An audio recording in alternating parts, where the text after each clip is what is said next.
हिंदू धर्म दुनिया का सबसे अनोखा धर्म कई मामलों में है। विश्व के कई बहुत बड़े बड़े लोगों ने इसके शास्त्रों को पढ़कर कहा है कि यदि मानवता किसी शास्त्र में है तो इसके शास्त्र में है। लेकिन यह एकमात्र विचित्रता नहीं, इसमें है और भी विचित्रताएं हैं। एक बड़ी विचित्रता यह है कि इस धर्म में अंदर आने के सारे दरवाजे बंद कर रखे हैं और बाहर जाने के सारे दरवाजे खोल रखे हैं।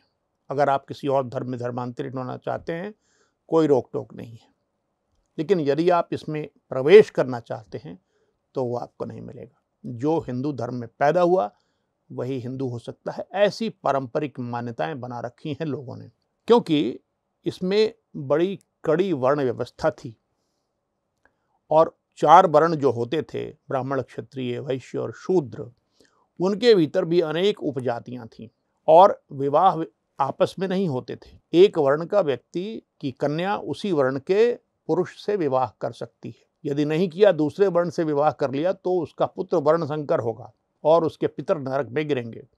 ऐसी मान्यताएं फैला रखी थी लोगों ने। आप देखेंगे कि भगवद गीता में भी अर्जुन उन्हीं मान्यताओं को प्रथम अध्याय में व्यक्त करते हैं। किंतु ध्यान रखना चाहिए कि भगवद गीता में अर्जुन की वाणी भगवान की वाणी नहीं है, क्योंकि भगवद गीता में तो दुर्योधन की वाणी भी है। कई श्लोक तो दुर्योधन ने बोले हैं। जो भगवान की वाणी है, जो भगवान कृष्ण के मुख से निकली है, वही गीता की ईश्वरीय वाणी है। बाकी तो सामान्य मनुष्यों की वाणी है।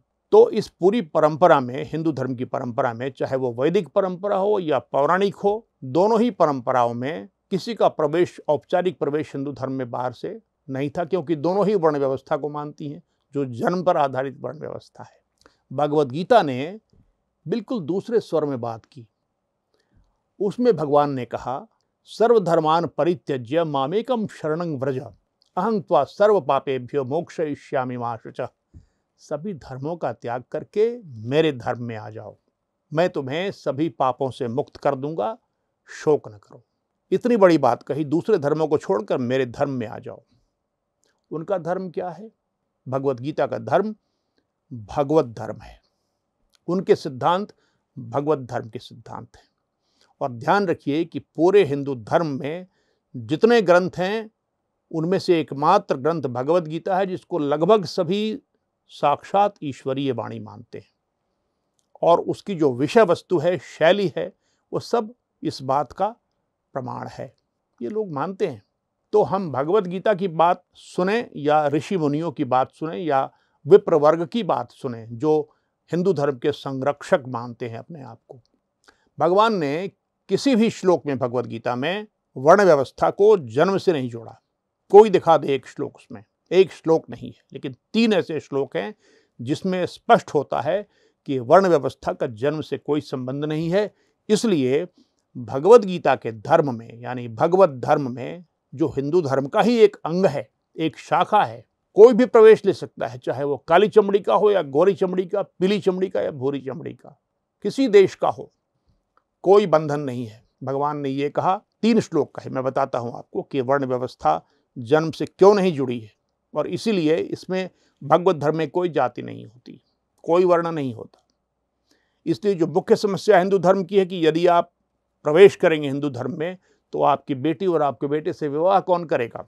क्योंकि वर्णों के विवाह नहीं हुआ करते थे, बीच में अंतर विवाह नहीं होते थे। लेकिन सौभाग्य से कानून के द्वारा और परिस्थितियों के द्वारा, बढ़ते हुए ज्ञान के द्वारा, वैश्वीकरण के द्वारा वर्ण व्यवस्था यूं भी टूट गई है। अब कौन रोक पाता है अंतरजातीय, अंतरवर्णीय विवाहों को? कोई नहीं रोक पा रहा है। अब तो एक देश के लोग दूसरे देश की बेटी से और बेटे से विवाह कर रहे हैं, और कौन उनको रोक रहा है? इसलिए ये व्यवस्थाएं टूट चुकी हैं। फिर भी अब तक औपचारिक धर्मांतरण की व्यवस्था हिंदू धर्म में नहीं हुई, ये खेद की बात है। भगवान ने जो 3 श्लोक कहे हैं जिससे वर्ण जन्म से टूट गया, निर्मूल हो गया, वो मैं आपको सुनाता हूं। पहला श्लोक है, चातुर्वर्णम मया सृष्टं गुण कर्म विभागशः। 4 वर्णों की सृष्टि मैंने की।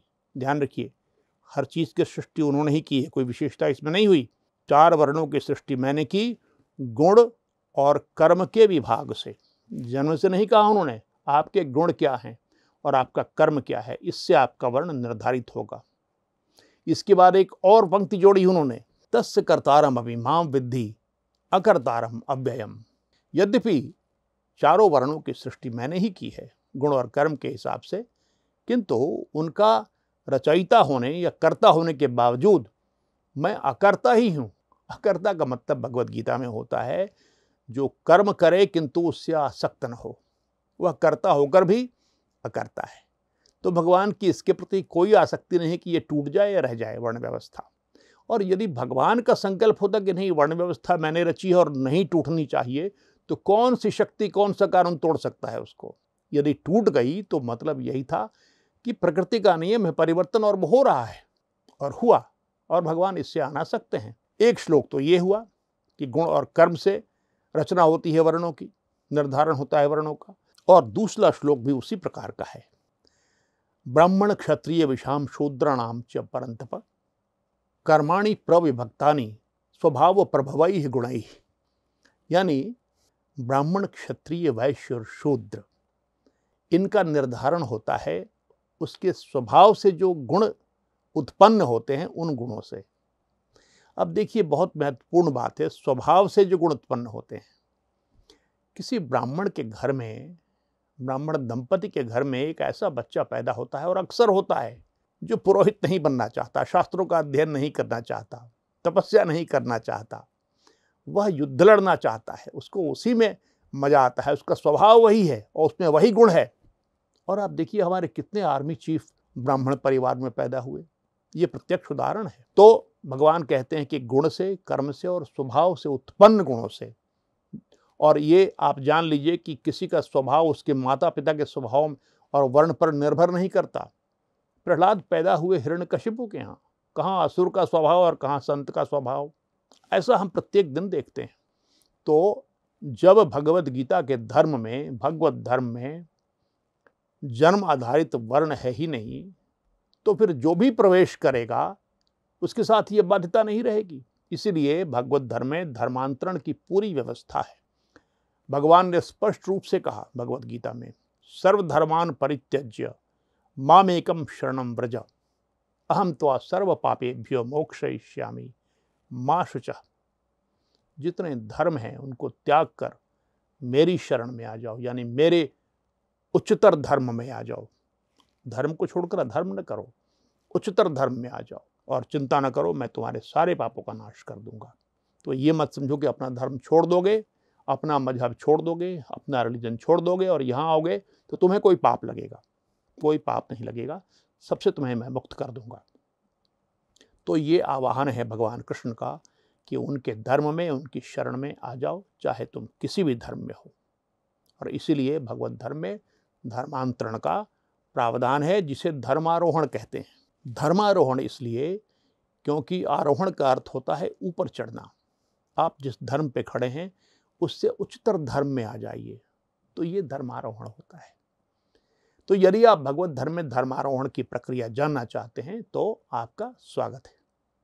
हरि शरणं